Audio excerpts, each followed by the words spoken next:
अस्सलाम वालेकुम दोस्तों। आपने कभी सोचा है कि हज़ारों किलोमीटर दूर एक आतिशफ़शां फटे और उसकी राख पाकिस्तान के समंदर में पहुंच जाए? जी हाँ, ये कोई फिल्मी मंजर नहीं बल्कि हकीकत है।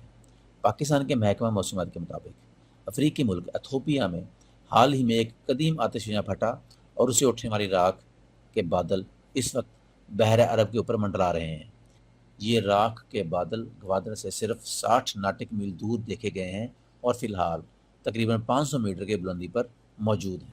ये वाक़या इथोपिया के इलाके ऑफर में पेश आया, जहां हाइले गोबे आतिशफ़शां मौजूद है, जो गुज़श्ता 12 साल में पहली बार फटा। यह आतिशफ़शां इथोपिया के दारुल हुकूमत उदैस अबाबा से 800 किलोमीटर शुमाल मशरिक में वाक़या है।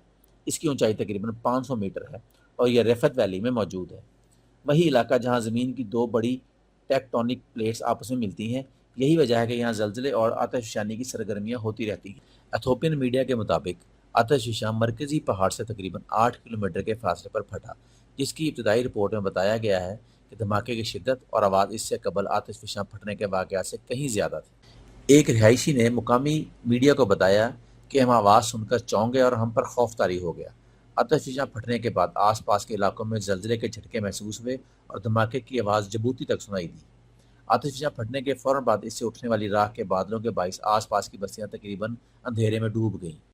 पाकिस्तान के महकमा मौसमियात के डायरेक्टर आमिर हैदर लगारी ने बताया कि राख का ये रुख हवाओं की सिमत की वजह से हुआ। अगर हवाएं पाकिस्तान की तरफ ना चल रही होती तो ये राख पाकिस्तान की तरफ ना पहुंचती।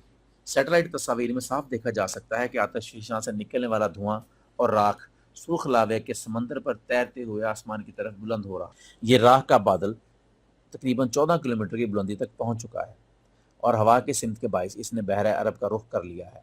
महकमा मौसमियात का कहना है कि राख का ये बादल अब पाकिस्तान के करीब मौजूद है, मगर फौरी तौर पर ज़मीन पर मौजूद इंसानों, जानवरों या माहौल को कोई ख़तरा नहीं। राख की बुलंदी और फैलाव इस वक्त ज़्यादातर फ़ज़ाई हदूद तक महदूद है और सिर्फ फ़ज़ाइया या एविएशन इदारे इस पर नज़र रखे हुए हैं।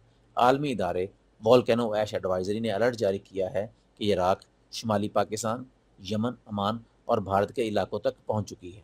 अगरचे फ़िलहाल कोई बड़ा ख़तरा नहीं, लेकिन फ़ज़ाई परवाज़ों के लिए राख ख़तरनाक साबित हो सकती है, क्योंकि वो जहाज़ के इंजन को मुतासर कर सकती है। इथोपिया में आतिशफ़शां फटने के बाद आसपास के इलाकों में धूल की मोटी तह जम चुकी है। अभी तक किसी जानी नुकसान की इतला नहीं मिली, मगर मवेशियों के चारे और ज़रई ज़मीन को नुकसान का खदशा ज़ाहिर किया गया है। लेकिन सवाल ये है कि आतिशफ़शां से ये राख हज़ारों किलोमीटर दूर कैसे पहुंची? जब आतिशफ़शां फटता है तो वो सिर्फ लावा नहीं उगलता, बल्कि हवा में बारीक ज़र्रात, धूल, राख और गैसें छोड़ता है, जो अगर काफ़ी बुलंदी पर पहुंच जाएं तो तेज़ हवाएं, जेट स्ट्रीम्स इन्हें हज़ारों किलोमीटर दूर ले जा सकती हैं। दोस्तों, ये वाक़या हमें याद दिलाता है कि कुदरत की ताकत न सिर्फ मुकामी बल्कि आलमी असरात रखती है। चाहे आतिशफ़शां अफ्रीका में हो, उसकी गूंज बहर अरब और पाकिस्तान तक सुनाई दे सकती है। अब तक सब कुछ कंट्रोल में है, लेकिन महकमा मौसमियात और एविएशन इदारे मुसलसल नज़र रखे हुए हैं। अगर आप कहीं सफ़र पर जा रहे हैं तो मौसमी अपडेट ज़रूर चेक करें।